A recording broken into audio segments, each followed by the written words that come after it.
हाँ बोलो। श्री सत्यनारायण व्रत कथा पहला अध्याय। एक समय नैमिषारण्य तीर्थ में शौनकादि 88,000 ऋषियों ने श्री सूत जी से पूछा, हे प्रभु, इस कलयुग में वेद विद्या रहित मनुष्यों को प्रभु भक्ति किस प्रकार मिलेगी, ता उनका उद्धार कैसे होगा। इसलिए हे मुनि, कोई ऐसा तप कहिए जिससे थोड़े समय में पुण्य प्राप्त होवे तथा मनवांछित फल मिले। वह कथा सुनने की हमारी इच्छा है। सर्वशास्त्र ज्ञाता श्री सूत जी बोले, हे वैष्णव में पूज्य, आप सबने प्राणियों के हित की बात पूछी है। अब मैं उस श्रेष्ठ व्रत को आप लोगों से कहूँगा जिस व्रत को नारद जी ने लक्ष्मी नारायण जी से पूछा था और लक्ष्मीपति ने मुनि श्रेष्ठ नारद से कहा था। सो ध्यान से सुनो। एक समय योगीराज नारद जी दूसरों के हित की इच्छा से अनेक लोकों में घूमते हुए मृत्यु लोक में आ पहुँचे। यहाँ अनेक योनियों में जन्मे हुए प्राय सभी मनुष्यों को अपने कर्मों द्वारा अनेक दुखों से पीड़ित देखकर सोचा, किस यत्न के करने से निश्चय ही प्राणियों के दुखों का नाश हो सकेगा। ऐसा मन में सोचकर विष्णु लोक को गए। वहाँ श्वेत वर्ण और 4 भुजाओं वाले देवों के इस नारायण को देखकर, जिनके हाथों में शंख चक्र गदा और परम थे वरमाला पहने हुए थे, स्तुति करने लगे, हे भगवान, आप अत्यंत शक्ति से संपन्न हैं। मन तथा वाणी भी आपको नहीं पा सकती। आपका आदि मध्य अंत नहीं है। निर्गुण स्वरूप सृष्टि के आदि भूत व भक्तों के दुखों को नष्ट करने वाले हो, आपको नमस्कार है। नारद जी से इस प्रकार की स्तुति सुनकर विष्णु भगवान बोले, हे मुनि श्रेष्ठ, आपके मन में क्या है? आपका किस काम के लिए आगमन हुआ है? निसंकोच कहो। तब नारद मुनि बोले, मृत्युलोक में सब मनुष्य जो अनेक योनियों में पैदा हुए हैं, अपने अपने कर्मों के द्वारा अनेक प्रकार के दुखों से दुखी हो रहे हैं। हे नाथ, मुझ पर दया रखते हो तो बतलाइए कि उन मनुष्यों के सब दुख थोड़े से ही प्रयत्न से कैसे दूर हो सकते हैं। श्री भगवान जी बोले, हे नारद, मनुष्यों की भलाई के लिए तुमने बहुत अच्छी बात पूछी है। जिस काम के करने से मनुष्य मोह से छूट जाता है वह मैं कहता हूँ। सुनो, बहुत पुण्य देने वाला स्वर्ग तथा मृत्यु लोक दोनों में दुर्लभ एक उत्तम व्रत है। आज मैं प्रेम वश होकर तुमसे कहता हूँ। सत्यनारायण का ये व्रत अच्छी तरह विधि पूर्वक करके मनुष्य आयु पर्यंत यहाँ सुख होकर मरने पर मोक्ष को प्राप्त होता है। श्री भगवान के वचन सुनकर नारद मुनि बोले कि उस व्रत का फल क्या है, क्या विधान है और किसने ये व्रत किया है और किस दिन ये व्रत करना चाहिए, विस्तार से कहिए। भगवान बोले, दुख शोक आदि को दूर करने वाला, धन धान को बढ़ाने वाला, सौभाग्य तथा संतान को देने वाला, ये व्रत सब स्थान पर विजयी करने वाला है। भक्ति संतान को देने वाला, ये व्रत सब स्थान पर विजयी करने वाला है। भक्ति और श्रद्धा के साथ किसी भी दिन मनुष्य श्री सत्यनारायण के प्रातःकाल के समय ब्राह्मण और बंधुओं के साथ धर्मपरायण होकर पूजा करे। भक्ति भाग से नैवेद्य केले का फल, घी, दूध और गेहूं का चूर्ण सवाया लेवे। गेहूं के अभाव में साठी का चूर्ण, शक्कर तथा गुड़ ले और सब भक्षण योग पदार्थ जमा करके भगवान को अर्पण कर देवे तथा बंधुओं सहित ब्राह्मणों को भोजन करावे। पश्चात स्वयं भोजन करे। नृत्य गीत आदि का आचरण कर सत्यनारायण भगवान का स्मरण करते हुए समय व्यतीत करे। इस तरह व्रत करने पर मनुष्यों की इच्छा निश्चय पूरी होती है। विशेषकर कलिकाल में भूमि पर यही मोक्ष का सरल उपाय है। दूसरा अध्याय शुरू। सूत जी बोले, हे ऋषियों, जिसने पहले समय में इस व्रत को किया है उसका इतिहास कहता हूँ। ध्यान से सुनो। सुंदर काशीपुरी नगरी में एक निर्धन ब्राह्मण रहता था। वह भूख और प्यास से बेचैन हुआ नित्य पृथ्वी पर घूमता था। ब्राह्मणों से प्रेम करने वाले भगवान ने ब्राह्मण को दुखी देखकर बूढ़े ब्राह्मण का रूप धर उसके पास जा आदर के साथ पूछा, हे विप्र, नित्य दुखी हुआ पृथ्वी पर क्यों घूमता है? हे श्रेष्ठ ब्राह्मण, ये सब मुझसे कहो, मैं सुनना चाहता हूँ। ब्राह्मण बोला, मैं निर्धन ब्राह्मण हूँ, भिक्षा के लिए पृथ्वी पर फिरता हूँ। हे भगवान, यदि आप इसका उपाय जानते हो तो कृपा कर कहो। वृद्ध ब्राह्मण बोला कि सत्यनारायण भगवान मनवांछित फल देने वाले हैं, इसलिए हे ब्राह्मण, तू उनका पूजन कर, जिसके करने से मनुष्य सब दुखों से मुक्त होता है। ब्राह्मण को व्रत का सारा विधान बतलाकर बूढ़े ब्राह्मण का रूप धारण करने वाले सत्यनारायण भगवान अंतर ध्यान हो गए। जिस व्रत को वृद्ध ब्राह्मण ने बतलाया है मैं उसको करूँगा, यह निश्चय करने पर उसे रात में नींद भी नहीं आई। वह सवेरे उठ सत्यनारायण के व्रत का निश्चय कर भिक्षा के लिए चला। उसको भिक्षा में बहुत धन मिला, जिससे बंधु बांधवों के साथ उसने सत्यनारायण का व्रत किया। इसके करने से वह ब्राह्मण सब दुखों से छूटकर अनेक प्रकार की संपत्तियों से युक्त हुआ। उस समय से वह ब्राह्मण हर मास व्रत करने लगा। इस तरह सत्यनारायण भगवान के व्रत को जो करेगा वह मनुष्य सब दुखों से छूट जाएगा। इस तरह नारद जी से नारायण का कहा, ये व्रत मैंने तुमसे कहा। हे विप्रो, मैं अब और क्या कहूँ? ऋषि बोले, हे मुनीश्वर, संसार में इस ब्राह्मण से सुनकर किस किस ने इस व्रत को किया हम ये सब सुनना चाहते हैं, जिसके लिए हमारे मन में श्रद्धा है। सूत जी बोले, हे मुनियों, जिसने इस व्रत को किया है वह सब सुनो। एक समय एक ब्राह्मण धन और ऐश्वर्य के अनुसार बंधु बांधुओं के साथ व्रत करने को तैयार हुआ। उसी समय एक लकड़ी बेचने वाला बूढ़ा आदमी आया और बाहर लकड़ियों को रखकर ब्राह्मण के मकान में गया। प्यास से दुखी लकड़हारा उनको व्रत करते देखकर ब्राह्मण को नमस्कार कर कहने लगा कि आप ये क्या कर रहे हैं, इसके करने से क्या फल मिलता है, कृपा करके मुझसे कहो। ब्राह्मण ने कहा, इस सब मनोकामनाओं का पूरा करने वाला ये सत्यनारायण भगवान का व्रत है। इसकी ही कृपा से मेरे यहाँ धन धान आदि की वृद्धि हुई है। ब्राह्मण से इस व्रत के बारे में जानकर लकड़हारा बहुत प्रसन्न हुआ। चरना मत ले। प्रसाद खाने के बाद अपने घर को गया। लकड़हारे ने अपने मन में इस प्रकार संकल्प किया कि आज नगर में लकड़ी बेचने से जो धन मिलेगा उसी से सत्यनारायण देव का उत्तम व्रत करूँगा। ये मन में विचार कर वो बूढ़ा आदमी लकड़ियाँ अपने सिर पर रखकर जिस नगर में धनवान लोग रहते थे वैसे सुंदर नगर में गया। उस रोज़ वहाँ पर उसे उन लकड़ियों का दाम पहले दिनों से चौगुना मिला। तब वह बूढ़ा लकड़हारा दाम ले और रतन प्रश्न होकर पक्के किले की पुली, शक्कर, घी, दूध, दही और गेहूं का आटा इत्यादि सत्यनारायण भगवान के व्रत की कुल सामग्रियों को लेकर अपने घर गया।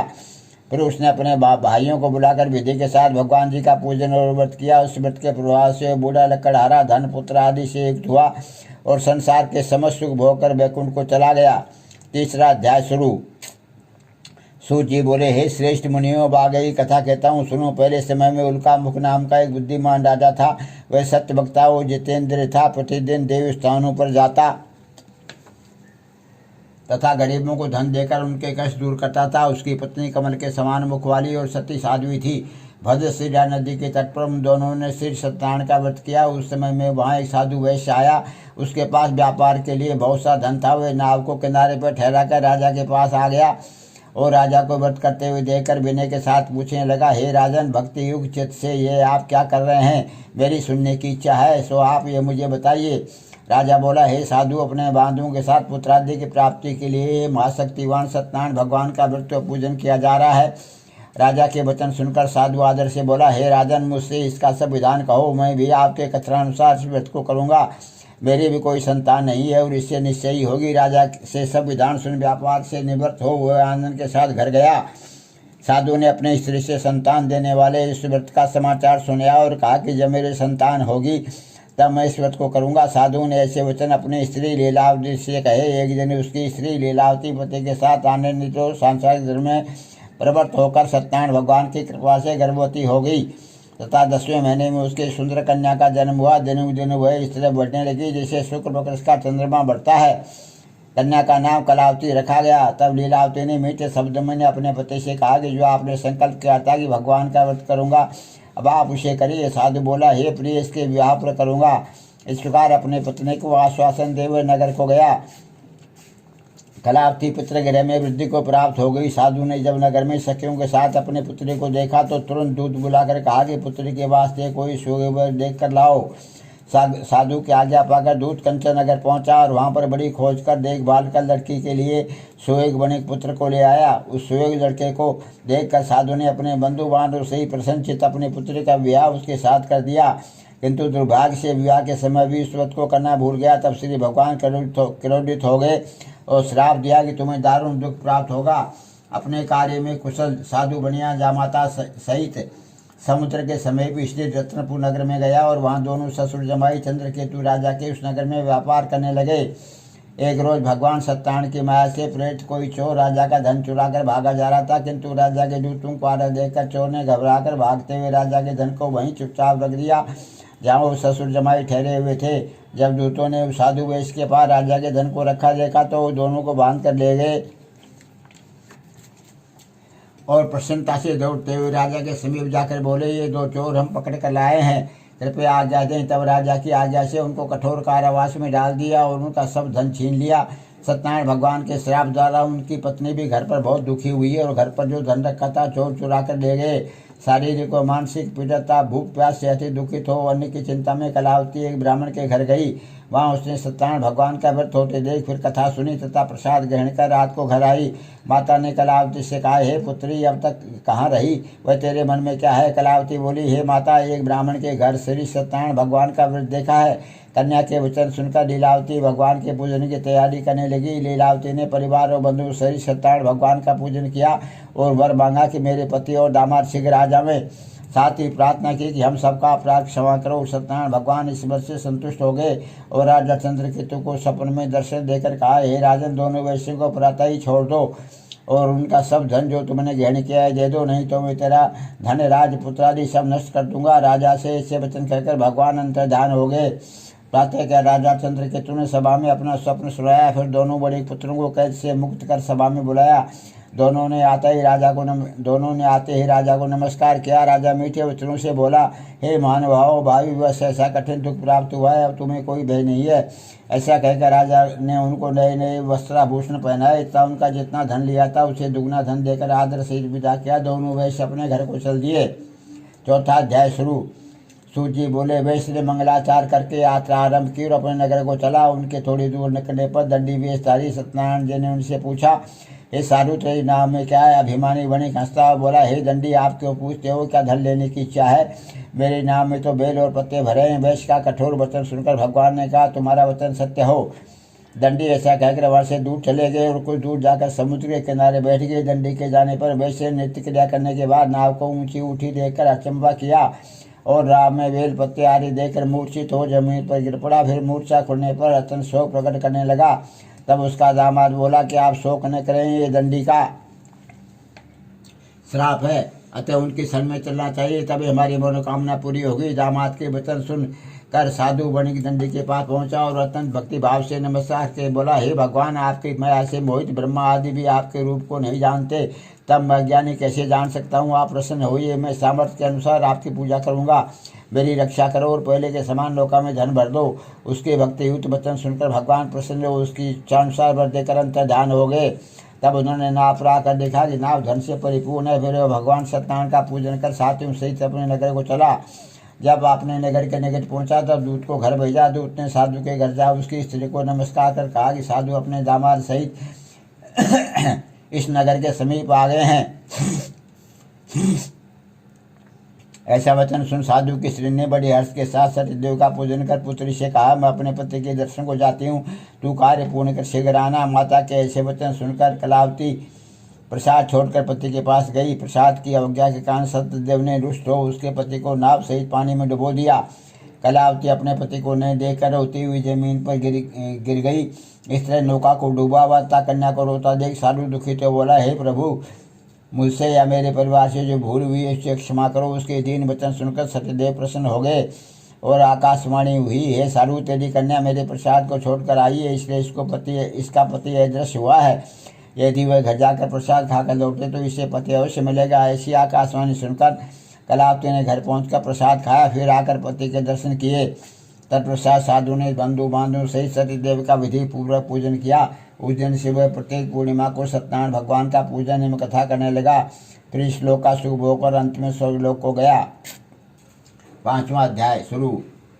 सूत जी बोले, हे ऋषियों, मैं और भी कथा कहता हूँ, सुनो। प्रजापालन में लीन तुंगभद्र नाम का एक राजा था। उसने भी भगवान का प्रसाद त्याग कर बहुत दुख पाया। एक समय वन में जाकर वन पशुओं को मारकर बढ़ के नीचे आया तो वहाँ उसने ग्वालों को भक्तिभाव से बांधो सही सत्यनारायण जी का पूजन करते देखा। राजा देखकर भी अभिमान वश वहाँ नहीं गया और ने नमस्कार ही किया। जब ग्वालों ने भगवान का प्रसाद उनके सामने रखा तो प्रसाद को त्याग कर अपनी सुंदर नगरी को चला।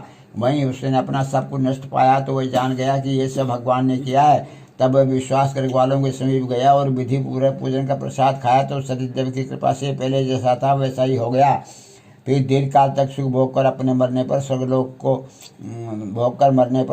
को गया। जो मनुष्य इस परम दुर्लभ को करेगा, भगवान की कृपा से उसे धन दान की प्राप्ति होती है तथा सब मनोरथ पूर्ण होकर अंत में वैकुंठ धाम को जाता है। जिन्होंने पहले इस व्रत को किया, अब उनके दूसरे जन्म की कथा कहता हूँ। वृद्ध सत्यानंद ब्राह्मण ने सुदामा का जन्म लेकर मोक्ष को पाया। उनका मुख नाम का राजा दशरथ होकर वैकुंठ को प्राप्त हुआ। साधु नाम के वैश्य ने मोर ध्वज बनकर अपने पुत्र को आरे से चीरकर मोक्ष को प्राप्त किया। महाराज तुंग ध्वज ने स्वयं भू होकर भगवान में भक्ति युक्त कर्म कर मोक्ष प्राप्त किया। बोलो सत्यनारायण भगवान की जय। हे प्रभु, मैंने जो भी स्तुति की आपके अर्पित करता हूँ। हे प्रभु, मैंने जो भी स्तुति की आपके अर्पित करता हूँ।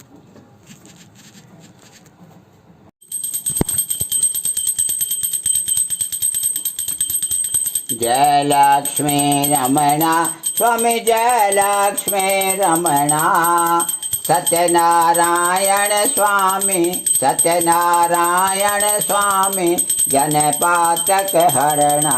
ओम जय लक्ष्मी रमणा स्वामी, जय लक्ष्मी रमणा। सत्यनारायण स्वामी, जनपातक हरणा।